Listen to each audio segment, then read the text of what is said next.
Climbing mountains is a hobby to some. They either do it for fun or to prove something to other people. There are also those who do it for others. Introducing the My Team, that stands for monyets, the Malay word for monkeys, and yaks, a mammal who lives at high altitude. This team is a group of amateur trekking enthusiasts where membership is open to anyone. They had done 2 major expeditions to Nepal. The first was trekking to the Everest Base Camp in 2011. The second, trekking the Annapurna Circuit in 2013. This year, the My Team belongs to the group of people who do it for others, driven by their desire to contribute to society in any way possible. Thus, the birth of Trek for a Cause. In Malaysia, despite the wealth of the nation, there are many children who lack proper access to education. Many of them are orphans, those from poor families and marginalized communities, as well as refugees.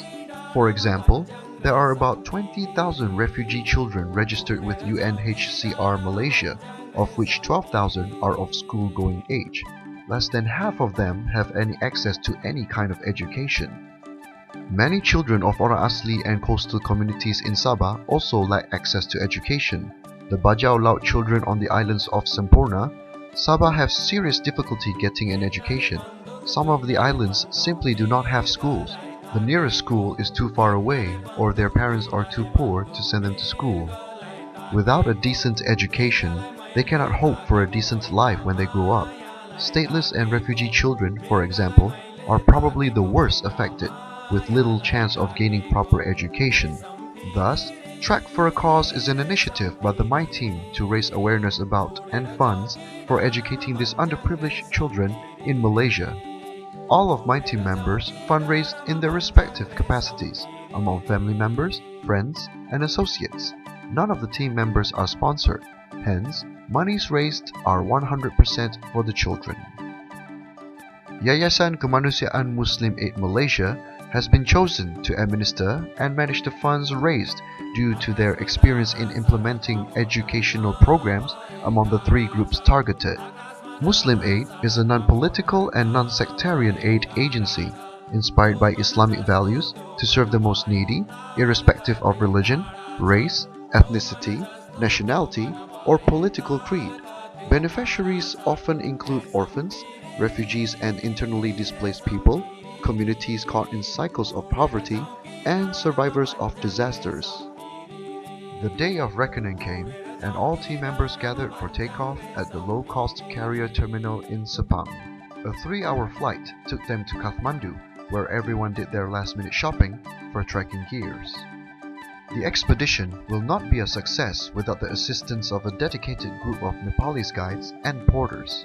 My team members first met them in Kathmandu before setting out to Bessesaha. The My Team started trekking on the 2nd day of reaching Kathmandu, boarded a bus to Bessesaha, and upon reaching there, hopped onto another bus for the journey to Bulbule.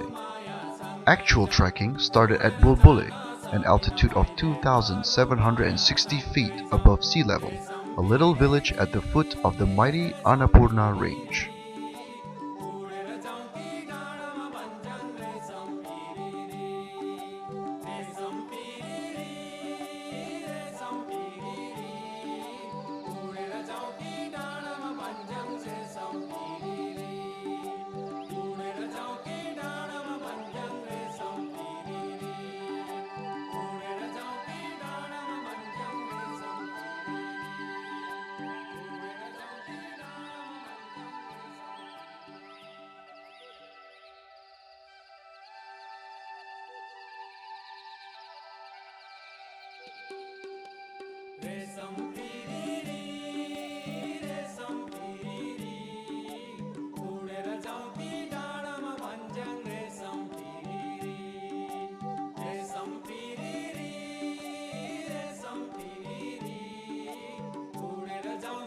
The objective was to trek all the way up to the Thorongla Pass, 17,770 feet, one of the highest mountain passes in the world.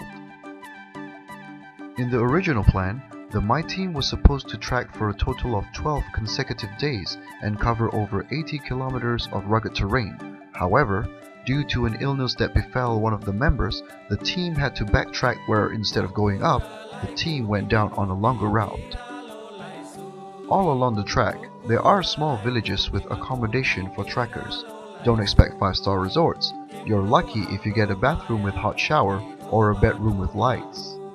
On the bus from Kathmandu to Besisaha and then to Bulbule wasn't exactly a pleasant ride. The roads bumpy, traffic chaotic, and the bus had to compete with trucks, bicycles, motorcycles, goats, and pedestrians for space. While trekking, we had to give way to donkey trains, and most dangerous of all, the yaks. We had trekked over 160 kilometers up and down the mountain, about 30 kilometers more than we had originally planned.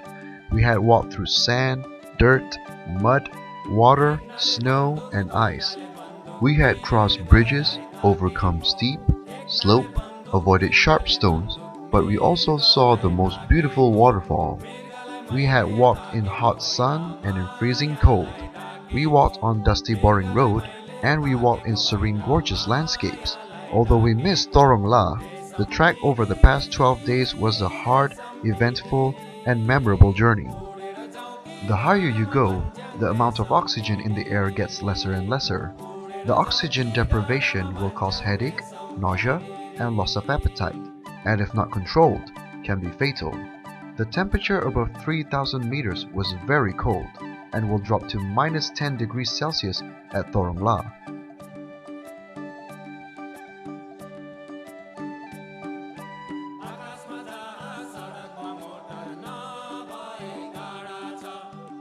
Nepali cuisine takes some getting used to.